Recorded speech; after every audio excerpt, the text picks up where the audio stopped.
कराची के चिड़ियाघर में मैरीगोल्ड फेस्टिवल जारी है, जिसमें रंगारंग फूलों को नुमाइश के लिए रखा गया है। फूलों की महक ने चिड़ियाघर में तफरीह के लिए आए शहरियों को अपनी जानिब मुतवज्जा करने पर मजबूर कर दिया।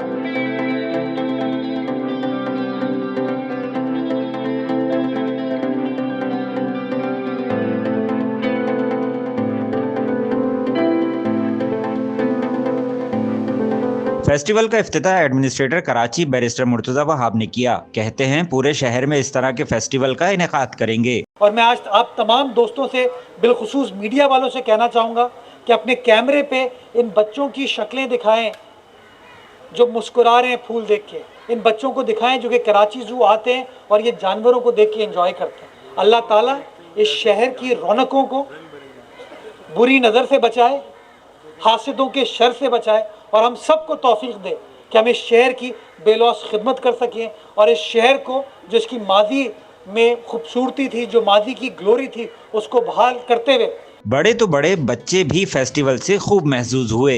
मुझे ये सबसे ज़्यादा पसंद आया, क्यूट फ्लावर। ये पिंक भी और इसका स्मेल भी बहुत अच्छा है। जो आके मुझे बहुत अच्छा लगा और इनके अरेंजमेंट बहुत अच्छी थी। शहरियों का कहना है कि इस किस्म की सरगर्मियां जहन को तरोताज़ा कर देती हैं। हमारे कराची में तो सिर्फ यही ज़ू ही रह गया है जो कि मतलब शहर के अंदर है, तो ये जो है ख़ासकर इस पर बहुत ज़्यादा तवज्जो देनी चाहिए, जिस तरह अभी तवज्जो दी है। तो इंशाल्लाह काफ़ी इसमें मुझे सफाई बहुत पसंद आया, पहले सफाई नहीं थी और बहुत अच्छे अच्छे फूल जो हैं यहाँ रखे थे, जो कि हमारे बच्चों के लिए और हमारे लिए ये काफ़ी बेहतर रहेगा। फेस्टिवल में शहरियों की आमद ने चिड़ियाघर में मौजूद जानवरों की बोरियत भी खत्म कर दी। कैमरामैन मोहम्मद शुजात के साथ रिजवानुर रहमान, नाउ न्यूज़, कराची।